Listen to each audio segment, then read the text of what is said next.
สูตรฟันธง3 ตัวตรง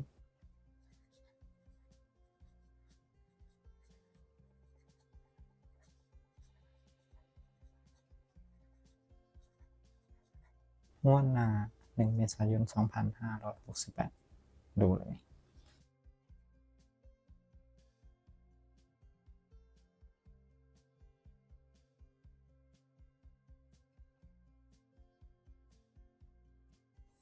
สวัสดีครับเวลาวันนี้มันครับ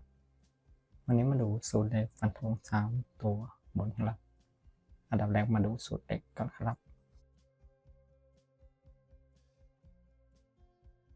ครับสูตรที่คำนวณนะครับสูตรที่1หลักแสน2 ครั้งบวกหลักร้อย2 ครั้งบวก1บนครับบวก10ล่างและ4คนดีสูตรที่2หลักแสนบวกหลักร้อย2 ครั้งบวก1บนบวก10ล่างและ3คนดีนะครับสูตรที่3หลักพันบวก10บนครับทั้งหมด4 ครั้งจากนั้นบวก9คนดีไปคำนวณและทดสอบพร้อมกันเลยครับ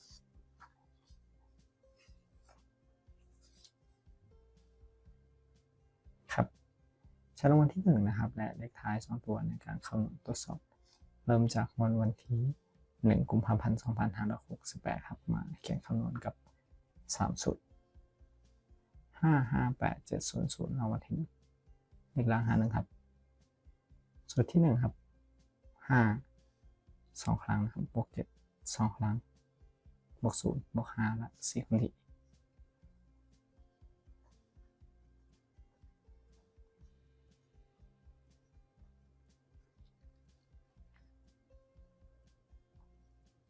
รวมครับ5 บวก 5 บวก 7 บวก 7 บวก 5 บวก 4 เป็น 33ตัวท้ายแล้วก็เลข3ครับ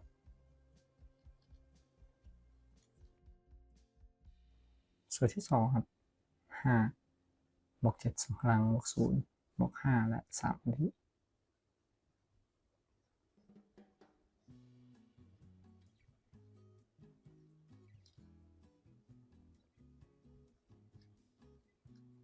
รวมครับ5 บวก 7 บวก 7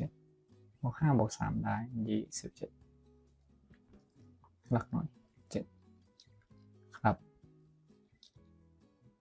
สูตรที่3 8ครับบวก0 4 ครั้งบวก9คนที่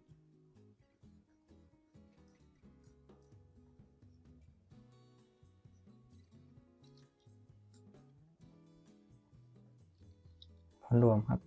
8 บวก 9 เป็น17หลักหน่วยเลข7ครับได้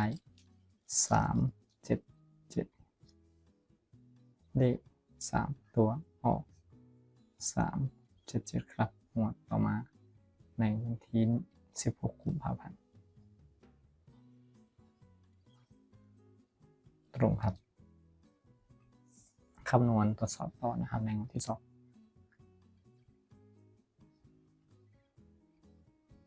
ข้อต่อมาครับ8 4 7 3 7 7เลขล่าง50วันที่16 กุมภาพันธ์นะครับ3 สูตรเช่นเดียวกันสูตรที่1 8 2 ครั้งบวก3 2 ครั้งบวก7บวก5และ4คนที่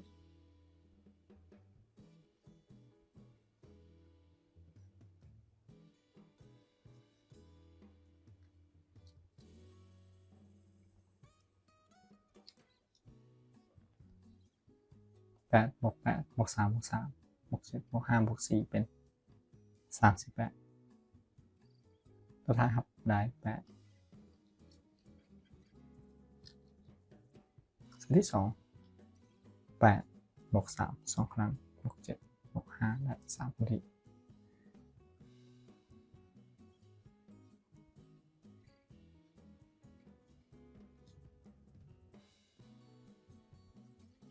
ผลรวม8 บวก 3 บวก 3 บวก 7 บวก 5 บวก 3 เป็น29ตัวท้ายหลักหน่วยเลข9ครับ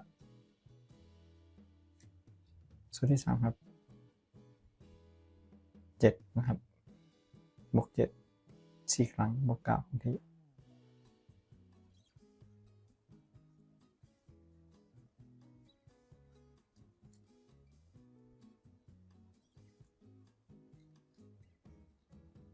รวมครับ7 บวก 7 บวก 7 บวก 7 บวก 7 บวก 9 เป็น 44 หลักหน่วยเลข4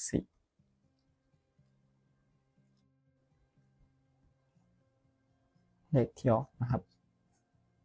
8 9 4ในงวดวันที่1 มีนาคมงวดต่อมาครับ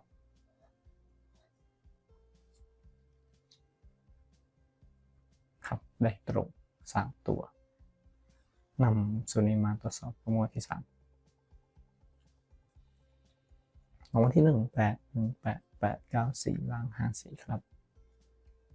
วันที่1 มีนาคม2568สูตรที่1 8 2 ครั้งบวก8อีก2 ครั้งบวก4บวก5และ4ครั้งที่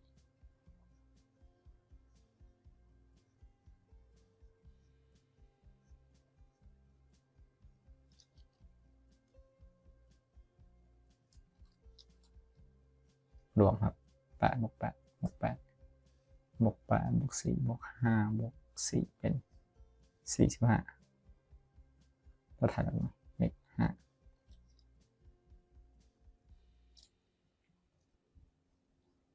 ตัวที่2ครับ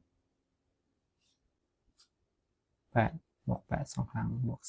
4 บวก 5 บวก 3ครั้งที่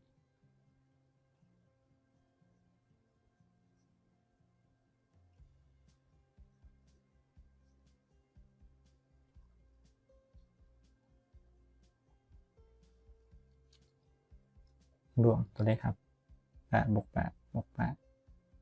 บวก 4 บวก 5 บวก 3 เท่ากับ 36ตัวถ่ายกันมา6ครับ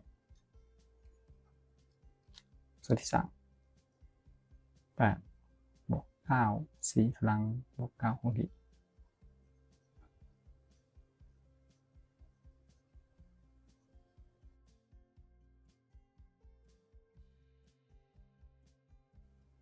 รวมครับ8 บวก 9 บวก 9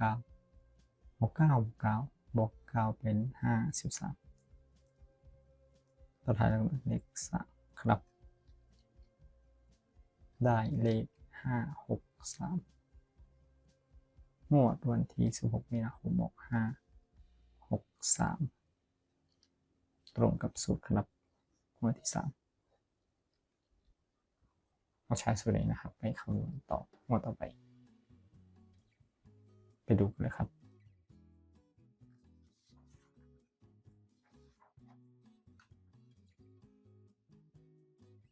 วันที่1ครับงวดวันที่16 มีนาคมมาคำนวณครับ757 563ล้าง32สูตรที่1 7 2 ครั้งบวก 5 2 ครั้งบวก 3 บวก 3 และ4ครั้งที่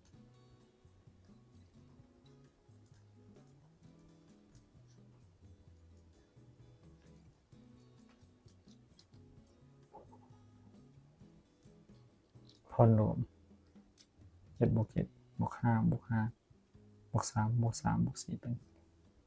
34ครับตัวท้ายมาเลข4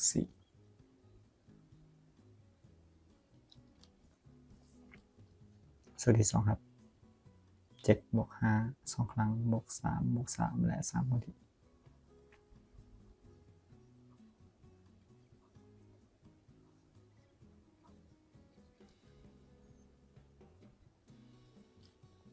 พอรวมได้7 บวก 5 บวก 5 บวก 3 บวก 3 บวก 3 เท่ากับ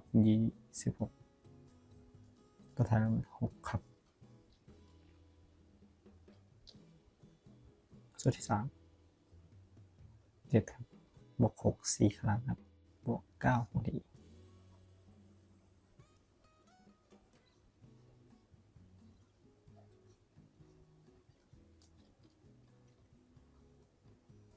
พอรวมที่ได้7 บวก 6 บวก 6 บวก 6 บวก 6 บวก 9 เป็น40ครับตัวท้ายมาเลข0ครับเลขที่ได้460งวดวันที่ 1 เมษายน 2568 ครับสรุปกันอีกครั้งครับ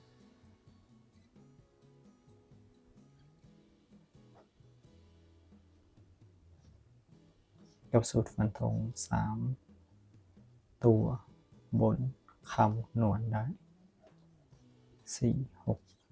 460